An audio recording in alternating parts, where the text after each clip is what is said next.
Yomoni, leader français de la gestion d'épargne en ligne, et aucoffre.com, achat et revente d'or physique gardé en coffre sécurisé, présente Sud Radio, Osez investir, Thomas Binet.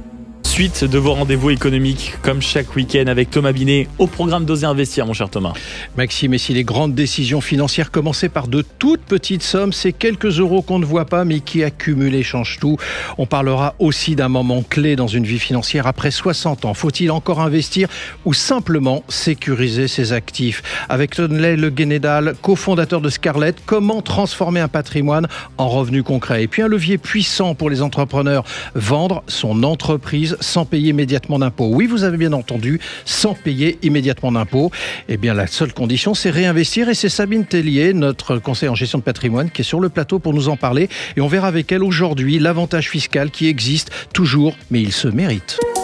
Éco-réseau Business, le magazine de référence des investisseurs, présente Sud Radio, Osez investir, le conseil de la semaine. Thomas, on entend souvent dire que ce sont que quelques euros par-ci, par-là. Mais vous nous expliquez ce matin que, justement, ce sont ces quelques euros, c'est avec ça que tout commence. Oui, exactement, Maxime. Le vrai piège, c'est de croire qu'une petite dépense est sans conséquence. Un café par-ci, un abonnement oublié par-là, une livraison un peu trop facile. Pris séparément, ça paraît anodin, mais additionné sur un mois, puis sur un an, ces petits montants finissent par peser lourd. Et à l'inverse, une petite économie régulière peut produire un effet boule de neige assez spectaculaire. Ce n'est pas la taille de l'effort qui change tout, c'est sa répétition. Donc l'idée, ce n'est pas du tout de se priver brutalement, c'est plutôt de traquer les petites habitudes invisibles. Absolument. Et les grandes révolutions budgétaires tiennent rarement dans une décision héroïque. Elles naissent souvent de gestes simples. Préparer 2 repas de plus à la maison dans la semaine plutôt que d'avoir recours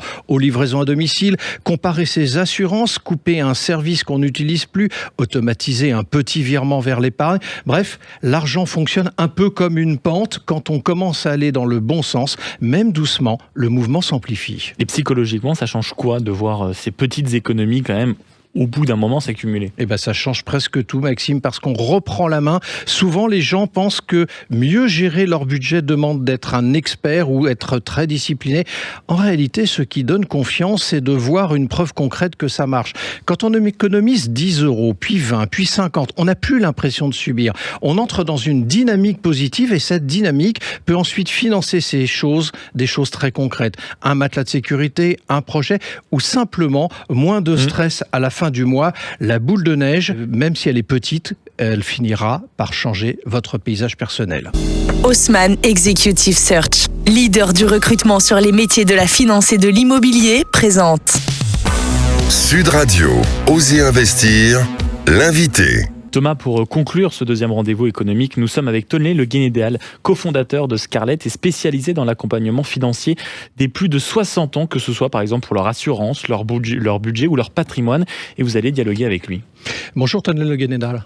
Bonjour Thomas Binet, merci de me recevoir. Merci à vous d'être présent. On vient de le dire dans la première partie de notre rendez-vous, les petites économies, etc. Vous avez fait d'ailleurs votre cœur business là-dessus, on va en parler dans un instant. Mais vous vous intéressez surtout aux gens qui sont des seniors, donc comme on les appelle communément, et qui ont donc plus de 60 ans.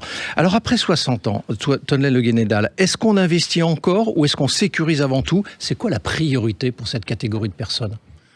Alors vous l'avez dit, on parle souvent de seniors. Nous, chez Scarlett, on préfère parler des jeunes de plus de 60 ans. À 60 ans, on est encore jeune, on a plein de projets. Et donc, on veut accompagner ce moment important de la vie avec des solutions d'épargne, d'assurance et d'immobilier pour gérer ses finances personnelles à la retraite. Alors, ils sont 19 millions en France. Quand même. Exactement, il y a un tiers de la population française qui a plus de 60 ans, plus de 800 000 nouveaux retraités chaque année. Et donc, c'est des chiffres qui sont très importants. C'est le segment de la population qui croît le plus vite. Et donc, il faut l'accompagner intelligemment pour gérer son pouvoir d'achat. Donc, ce que vous êtes en train de nous dire par rapport à la question que je vous posais, c'est on ne sécurise pas forcément, on doit continuer à investir, puisque ce sont de jeunes actifs seniors. Enfin, je ne sais plus comment on peut les appeler du coup. Quand on a plus de 60 ans, on veut à la fois s'occuper de son quotidien, donc avoir de quoi faire des travaux dans sa maison, mais aussi accompagner sa famille. On pense souvent à la transmission de son patrimoine. Et donc, la logique financière qu'a souvent un retraité, c'est comment je peux à la fois améliorer ma vie à la retraite. Les retraites moyennes en France sont uniquement de 1 500 € par mois en moyenne, ce qui est relativement faible quand on connaît le coût de la vie. Vous l'avez très bien expliqué juste avant. Donc, on veut gérer son quotidien, avoir peut-être un peu plus de budget, mais on veut aussi préparer l'avenir et on veut transmettre intelligemment à ses enfants. Alors, on reviendra tout à l'heure effectivement sur la pension que vous évoquez de 1 500 € par mois, mais avant toute chose, on parle souvent d'épargne qui est importante chez les seniors. C'est vrai que la France a cette particularité de l'épargne qui est assez colossale en France, mais mal utilisée. Concrètement, où est le problème aujourd'hui pour cette catégorie de Français ? C'est quoi leur souci ? Le problème, c'est souvent de la méconnaissance, tout simplement. Les Français ont malheureusement cette étiquette d'être relativement mauvais dans la gestion de leurs finances personnelles, contrairement à nos voisins anglo-saxons qui ont plus d'habitude pour placer intelligemment leur argent. Et donc chez Scarlett, on a beaucoup de supports pédagogiques et de simulations assez puissantes pour pouvoir montrer qu'en fait, avec des supports très simples, notamment des investissements sécurisés comme le fonds euro par exemple, on peut battre le livret A et avoir à la fois de l'épargne qui est sécurisée et disponible et qui rapporte un petit peu plus que malheureusement de ne rien faire. Alors, il y a une idée quand même assez communément répandue chez les gens qui nous écoutent, ne serait-ce que ce matin, c'est que après 60 ans, quand on arrive à la retraite, pour emprunter, c'est quasiment impossible. Ça a été beaucoup relayé dans les médias pendant très longtemps et c'est une image qui a fini par rester.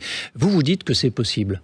Mais il faut s'y prendre autrement. Exactement. Il faut savoir qu'en France, les banques, malheureusement, prêtent assez difficilement aux retraités. Pourquoi ? Parce qu'il n'y a plus la garantie de l'employeur qui permet, lorsqu'on est un jeune actif, d'emprunter plus facilement.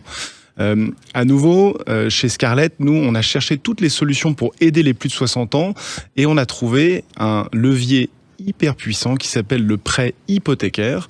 Et donc ça reste un prêt bancaire, mais on va mettre une hypothèque sur la maison. En général, les retraités sont propriétaires de leurs biens immobiliers. Donc alors, je crois que c'est 60% à peu près des retraités. Exactement, même un petit peu plus. Ouais.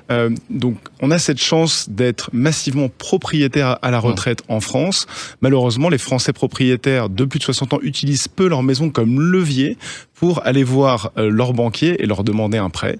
Il existe donc des prêts hypothécaires ou des prêts viagers hypothécaires qui s'adossent sur la valeur de votre maison pour vous octroyer un prêt à la consommation. Alors, en quelques mots quand même pour expliquer à nos auditeurs en quoi ça consiste, un prêt hypothécaire, justement, c'est basé sur quel raisonnement ? Je vais vous donner un exemple très simple. Oui. Imaginons un retraité qui a 65 ans, qui a une maison qui vaut 500 000 €.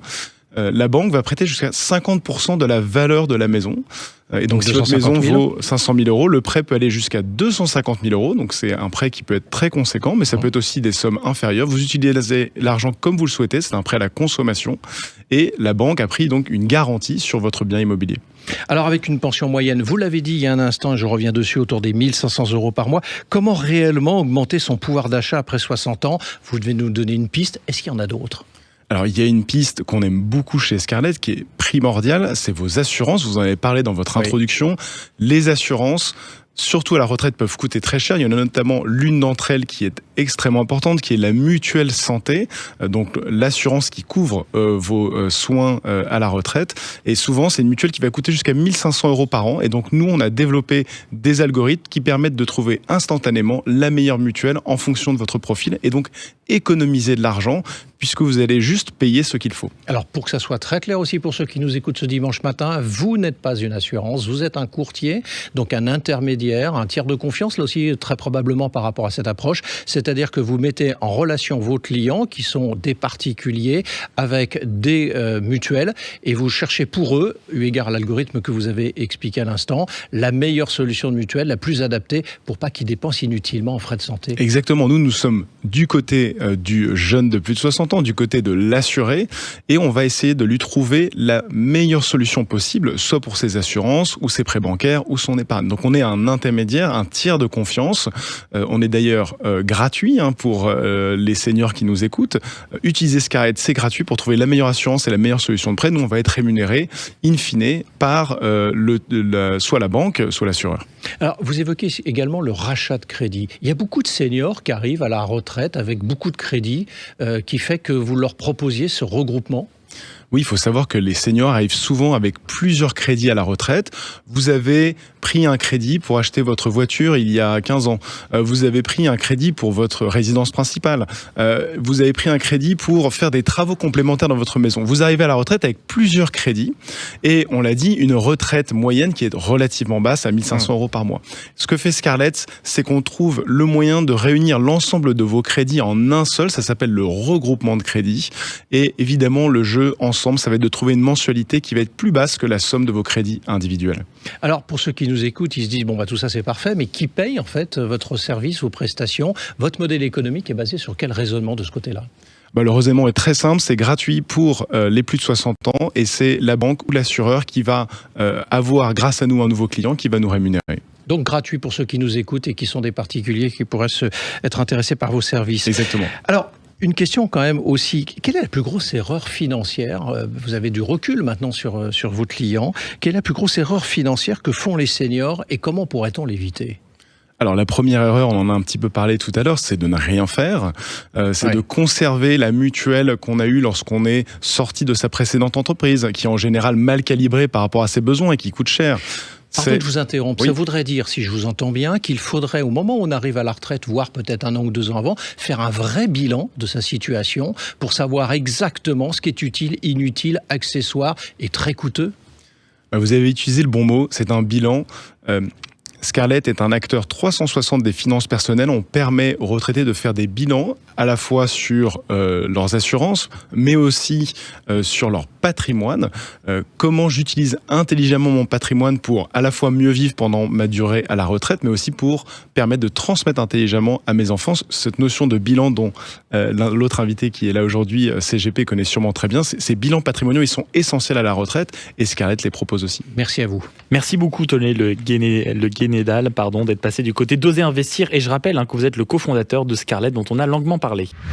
Blockshare, le cercle immobilier des investisseurs avisés, présente Sud Radio, Oser Investir, le coin de l'expert. Thomas, pour clore ce deuxième rendez-vous économique, nous sommes avec Sabine Tellier, c'est notre consultante en gestion de patrimoine et la gérante associée au sein du cabinet Berger & Associés. Et vous allez, avec elle, nous parler de cession d'entreprise, c'est-à-dire de l'avantage fiscal qui existe toujours, mais qui se mérite, vous nous avez dit en introduction. Absolument, Maxime. Oui, avec Sabine, aujourd'hui, on veut vous parler justement d'un dispositif très utilisé par les entrepreneurs. Alors, on amène un peu les entrepreneurs d'Oser Investir ce dimanche matin, mais qui vient de changer, en revanche. Sabine. Tout à fait, Thomas. En fait, c'est un mécanisme qui permet de vendre son entreprise sans payer immédiatement la fiscalité sur la plus-value et donc de différer cet impôt, justement. Alors, donc on vend et on ne paye pas d'impôt. Enfin, non, on paye plus tard. Pas tout à fait, Thomas.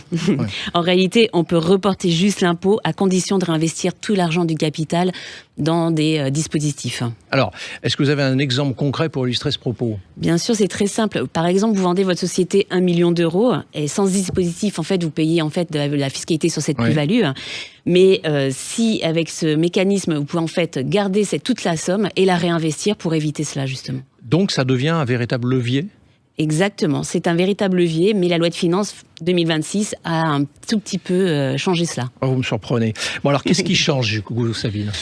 D'abord, il faut réinvestir davantage. Donc, c'est-à-dire qu'avant, on pouvait réinvestir que 60% des capitaux qu'on avait récupérés de cette vente. Maintenant, c'est 70%. Mais en revanche, vous avez un peu plus de temps pour le faire. Avant, vous aviez 2 ans pour le faire, maintenant vous en avez 3. Ça, c'est plutôt une bonne nouvelle, en revanche. C'est une bonne nouvelle, mais en contrepartie, les contraintes sont un tout petit peu plus fortes, puisqu'en fait, vous ne pouvez plus investir dans n'importe quoi. Et en plus, vous devez conserver cet investissement pendant 5 ans, alors qu'avant, on pouvait le conserver une seule année. Donc, on s'engage sur la durée, en revanche. Exactement. Et on s'engage sur la durée, mais désormais, il y a certains investissements qui sont exclus, comme certains biens immobiliers, mais également sur des paiements un peu trop sécurisés. Mais alors, pourquoi ces changements, en dehors du fait que c'est une créativité budgétaire généralement de Bercy ? En fait, l'idée est très simple, c'est pour encourager les entrepreneurs à réinvestir dans de l'économie réelle, dans des petites entreprises par exemple, pour et pas juste optimiser fiscalement son argent. Donc on peut toujours payer moins d'impôts, mais sous condition, si je vous ai bien compris. C'est exactement ça. Aujourd'hui, l'avantage fiscal, il existe toujours, mais il faut accepter de jouer le jeu et d'investir un peu plus sur du long terme. Merci tout simplement. Sabine. Merci Sabine. Merci. Merci beaucoup Sabine et merci beaucoup à vous Thomas Binet. On vous retrouve, j'imagine, comme d'habitude, la semaine prochaine, dimanche. À partir de 9h25. Mais je le crains, mon cher Thomas, à la semaine prochaine. Sud Radio, Osez investir, Thomas Binet. Avec Yomoni, leader français de la gestion d'épargne en ligne, et aucoffre.com, achat et revente d'or physique gardé en coffre sécurisé.